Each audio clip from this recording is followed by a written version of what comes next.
ఆంధ్రప్రదేశ్ ప్రస్తుత సీఎం శ్రీ నారా చంద్రబాబు నాయుడు గారు 2024 ఎలక్షన్స్కి ముందు తాను అధికారంలో లేనప్పుడు అప్పుడు అధికారంలో ఉన్నటువంటి వైఎస్ఆర్ కాంగ్రెస్ పార్టీకి సంబంధించినటువంటి ముఖ్యమంత్రి శ్రీ వైఎస్ జగన్మోహన్ రెడ్డి గారు అవసరాలకు మించి అప్పు చేస్తున్నాడని, దాని మూలంగా రాష్ట్రము శ్రీలంక, ఆఫ్ఘనిస్తాన్, పాకిస్తాన్, రువాండా ఇలా ప్రపంచంలో పేద దేశాల పేర్లన్నీ చెప్పి ఆంధ్రప్రదేశ్ ప్రజలను భయపెట్టడం జరిగింది.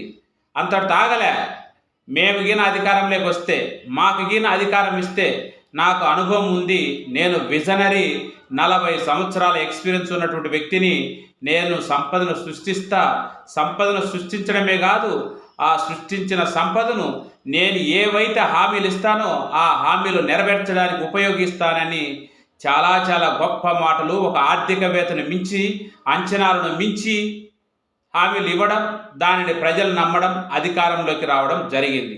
అధికారంలోకి వచ్చిన తర్వాత ఆయన సంపదను సృష్టించలే, ఆయన చెప్పిన హామీలను అమలు చేయలే. ఎవరిని అడిగితే వాళ్ళని తిట్టడం, వాళ్ళని దూషించడం, వాళ్ళని ద్వేషించడం, ఇంత తొందర అయింది అనడం, రాష్ట్ర ఆర్థిక పరిస్థితిని అర్థం చేసుకోలేరా అనడం, ఇలా రకరకాల మాటలు మారుస్తూ వస్తూనే ఉన్నారు ఈ 10 నెలల కాలంలో. అయినప్పటికీ ఈ 10 నెలల కాలంలో వారు ఎన్నికలకు ముందు ఇచ్చిన అనేక హామీలలో కేవలం ఒక పింఛన్ల పెంపు మాత్రమే అమలు చేస్తూ ఈ 2025 మే ఈ నెల టైం దాదాపు 1,67,000 కోట్ల రూపాయలు అప్పులు చేయడం జరిగింది. 1,67,000 కోట్ల రూపాయలు ఈ 11 నెలల కాలంలో ఈ కూటమి ప్రభుత్వం అప్పులు చేయడం జరిగింది. మరి తెచ్చినప్పుడు ఏం చేసిరో తెలియదు, కేవలం పెన్షన్లు మాత్రమే పంపిణీ చేస్తున్నారు. ఏ రాష్ట్రానికైనా పూర్తిగా అప్పులతోనే ఏ రాష్ట్రం నడవదు.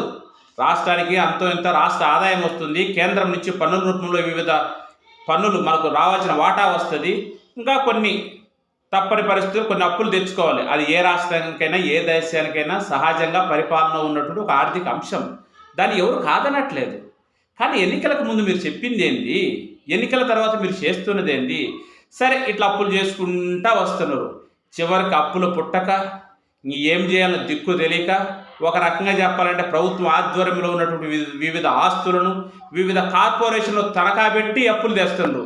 దానికి ఉదాహరణనే జివో నెంబర్ 69 ఒకటి తెచ్చి, దానిలో భాగంగా ఆంధ్రప్రదేశ్ మినరల్ డెవలప్మెంట్ కార్పొరేషన్ కింద ఉన్నటువంటి 436 గనులను ప్రైవేటు వ్యక్తులకు తనఖా పెట్టి 9,000 కోట్ల రూపాయలు అప్పు తెచ్చుకోవడం జరిగింది.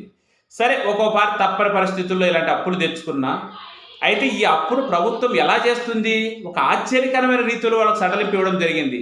ఒకవేళ మేము తీసుకున్నటువంటి ఏదైతే ఆ యొక్క ఆంధ్రప్రదేశ్ మినరల్ డెవలప్మెంట్ కార్పొరేషన్ తరఫున తీసుకున్న అప్పులు తీర్చలేకపోతే ప్రభుత్వం నుంచే వాళ్ళు తీసుకునే విధంగా ఎవరైతే అప్పులు ఇచ్చిండ్రో ఆ వెసులుబాటు కల్పించింది.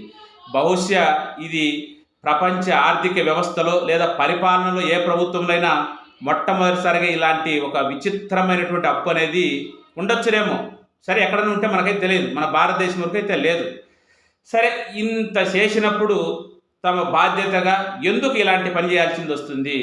ఎందుకు మరి ఇంత దిగజారి ఒక కార్పొరేషన్లో ఉన్నటువంటి వాటిని తనఖా పెట్టడమే కాకుండా ఇంత సడలింపు ఇవ్వాల్సిన అవసరం ఏముంది అనేటువంటి ఉద్దేశంతో వైఎస్ఆర్ కాంగ్రెస్ పార్టీకి సంబంధించినటువంటి ఎమ్మెల్సీ లేళ్ల అప్పిరెడ్డి గారు ఆంధ్రప్రదేశ్ హైకోర్టులో ఒక అంటే ప్రజా ప్రయోజనాల వ్యాజ్యం దాఖలు చేయడం జరిగింది. సరే, దీని మీద న్యాయస్థానం ఎలా స్పందిస్తుంది, అసలు ఈ అంశాన్ని న్యాయస్థానం ఎలా జోక్యం చేసుకుంటుందా లేదా, ఒకవేళ జోక్యం చేసుకుంటే ఏ విధంగా అర్థం చేసుకుంటుంది, ఒకవేళ అర్థం చేసుకుంటే ఏ విధమైన ఆదేశాలు ఇస్తుందో మనం కొంత వెయిట్ చేసి చూడాల్సినటువంటి అంశం. ఏదేమైనా ఇక్కడ ఇంత అప్పులు అనేటివి ఇంత అనుభవం ఉన్నటువంటి వ్యక్తి ఎందుకు చేయాల్సింది వస్తుందో, సంపదను ఎందుకు సృష్టించలేకపోతుండ్రో, ఈ సంపద సృష్టి అనేది కేవలం ఎన్నికల్లో నెగ్గడానికి మాత్రమే ఆడిన ఒక అబద్ధ మాటగానే మిగిలిపోతుంది తప్పక ఎక్కడ తనకున్నటువంటి టాలెంట్ను ఉపయోగించలేదు, పరిపాలన సరిగా లేదు, ఎక్కడన్నా కరప్షను లేకుండా పరిపాలన సాగుతుందంటే అది ఏం లేదు. ఎక్కడ చూసినా మద్యం, ఇసుక, ఎర్రచందనం, గంజాయి విచ్చల విడితనంగా మొత్తం స్వైర విహారం చేస్తుంది ఒక రకంగా చెప్పాలంటే ఈ రాష్ట్రంలో రెడ్ బుక్ పాలన ఆధ్వర్యంలో. మళ్ళీ వీళ్ళు మాత్రం మాది మంచి ప్రభుత్వం, మేము ఇట్నంగా కలిసి ఉంటాం, ఇంకా 10-15 ఏళ్ళు ఉంటాం, ఇంకా 10-15 ఏళ్ళ కల్లా ఆఫ్ఘనిస్తాన్లో తాలిబాన్ల రాజ్యం తెస్తామని వాళ్ళకి తెలుసో తెలియకో వాళ్ళ యొక్క విధానాన్ని బట్టి మనకు అర్థమవుతుంది. ఇప్పటికైనా దయచేసి మీరు తెచ్చిన ఈ 1,67,000 కోట్లు అంటే దాదాపు రేపు మీరు జూన్కి వచ్చి ఒక సంవత్సరం అయింది కదా, ఆ టైంకి అటు ఇటు 2,00,000 కోట్లు అప్పు అయిందిలే. ఈ 2,00,000 కోట్లు కూడా మళ్ళీ అమరావతికి సంబంధం లే.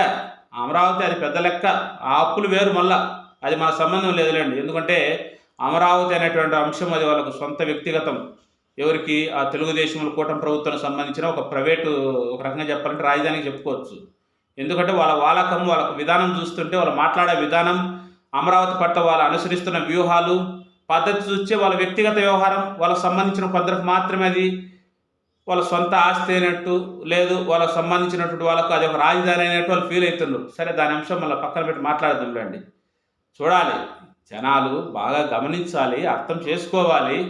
ఎందుకు వీళ్ళు ఎలక్షన్స్ ముందు ఇలా చెప్పిండ్రు, ఎలక్షన్స్ అయిపోయిన తర్వాత ఈ విధానాలు అనుసరిస్తుండ్రు, దీన్ని ప్రజల్లోకి లోతుగా తీసుకుపోయి ప్రజల్లో ప్రతి గ్రామంలో, ప్రతి ఊర్లో, ప్రతి వ్యక్తి ముందు చర్చ పెట్టి వీళ్ళను దోషులుగా నిలబెట్టాల్సిన బాధ్యత ప్రజాస్వామ్యంలో ప్రతి వ్యక్తి మీద ఉంది. ఎందుకంటే మనకేం వ్యక్తిగత కక్షలు లేవు. కాబట్టి ఎలక్షన్స్ ముందు వాళ్ళు ఆడిన అబద్ధాలేంది? ప్రజలను మోసం చేసి అధికారంలోకి రావడం అవసరమా? బాగా ఆలోచించుకోవాలి.